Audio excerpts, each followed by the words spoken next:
बिलासपुर के विधायक त्रिलोक जम्वाल ने हमीरपुर में पत्रकार वार्ता के दौरान विमल नेगी के मामले पर सरकार पर तथ्यों को छुपाने का आरोप लगाया है। उन्होंने कहा कि 10 मार्च को विमल नेगी अचानक से गायब हो जाते हैं और 18 मार्च को उनका शव बिलासपुर जिला में बरामद होता है। जब विमल नेगी का शव बरामद हुआ तो उनकी जेब से एक पेन ड्राइव बरामद होता है, लेकिन मौके पर पहुंचे पुलिस कर्मचारी ने उस पेन ड्राइव को नेगी की जेब से निकाला और उसे छुपाया। त्रिलोक जम्वाल ने कहा कि इस पेन ड्राइव में करीब 4000 से अधिक फाइल थी, जिन्हें मिटाने का काम किया गया है।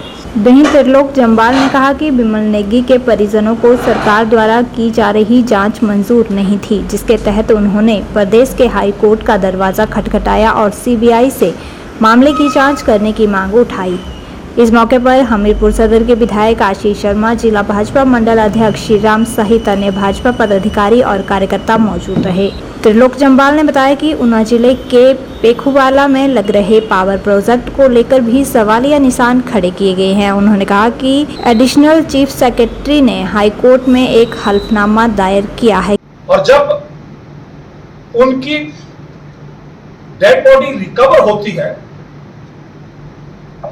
तो उसमें जब उनकी तलाशी होती है तो उसमें उनके पॉकेट से एक पर्स मिलता है, उसमें कुछ पैसे मिलते हैं और एक पेन ड्राइव मिलता है। लेकिन हिमाचल प्रदेश की पुलिस ने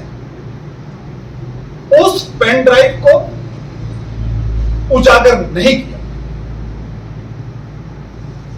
19 तारीख को जब पोस्टमार्टम होता है तो परिवारजनों के आने से पहले ही पोस्टमार्टम स्टार्ट हो जाता है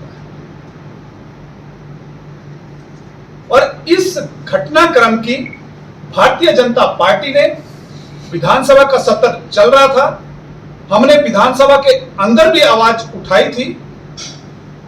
जब डेड बॉडी मिली तब भी हमने कहा कि इसकी निष्पक्ष जांच होनी चाहिए, सीबीआई से जांच होनी चाहिए।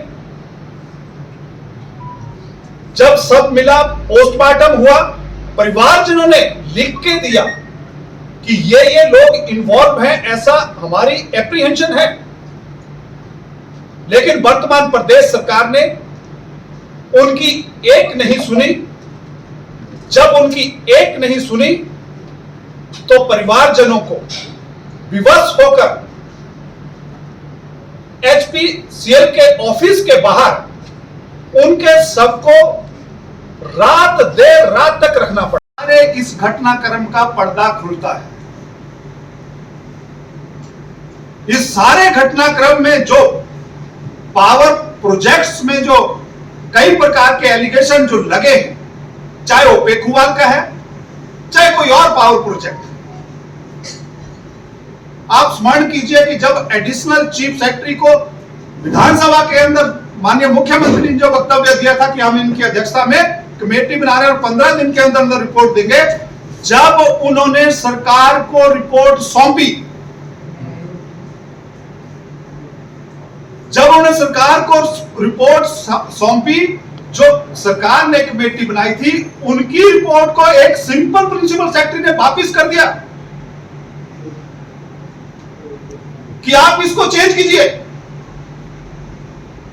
ये मैं नहीं कह रहा हूं, ये एडिशनल चीफ सेक्रेटरी महोदय ने जो हाई कोर्ट में एफिडेविट फाइल किया है उसमें लिखा है। एफिडेविट जो एसपी साहब का है, उनकी प्रेस कॉन्फ्रेंस आपने सुन ली और एसपी साहब ने ना तो अपने डीजीपी को छोड़ा, ना उन्हें चीफ सेक्रेटरी को छोड़ा, ना पूर्व डीजीपी को छोड़ा, संजय कुंडू जी को, ना एडिशनल चीफ सेक्रेटरी महोदय की रिपोर्ट को मानने के लिए तैयार। वो कह रहे हैं कि जो मैं कह रहा हूं वही सत्य है। और आपने देखा कि कोर्ट में भी उनका जो व्यवहार था, none can speak without the leave of the court. When the AG is there, Advocate General is the face of the government. He is there to defend the government. When AG is there, none other is above than the AG can speak. But unfortunate part was the AG was sitting and the SP was trying to speak. I done my practice for 17 in HP High. It's the mockery of the system. And the Honorable Justice has given clear-cut directions to the officials. I can't say more than that. पर जब वो दूसरा affidavit आता है, कल सम्माननीय मुख्यमंत्री statement दे रहे हैं कि अगर उन्होंने, उनकी धर्मपत्नी ने पहले ही कह दिया होता तो हम ही इस मैटर को सीबीआई को रेफर कर देते। कल की स्टेटमेंट जो ने प्रेस की। मैं ये सम्माननीय मुख्यमंत्री से पूछना चाहता हूं कि आपका एडवोकेट जनरल जब हाई कोर्ट में मैडम ने रिट कर दी कि आप फेयर इंक्वायरी नहीं कर रहे हैं, मैटर सीबीआई को जाना चाहिए, वो कोर्ट का दरवाजा, एक तो घर में इतनी बड़ी आपत्ति, उसके बाद वो कोर्ट का दरवाजा खटखटा रही है और कोर्ट से न्याय की गुहार लगा रही है। कोर्ट ने पहले उनको रिलीफ दिया कि चार्जशीट कोर्ट में दाखिल नहीं होगी, जो पहली एप्रीहेंशन उनकी थी। और जब 1 महीने बाद जब केस लगता है और इसमें सुनवाई होती है तो एडवोकेट जनरल का भी रिप्लाई है।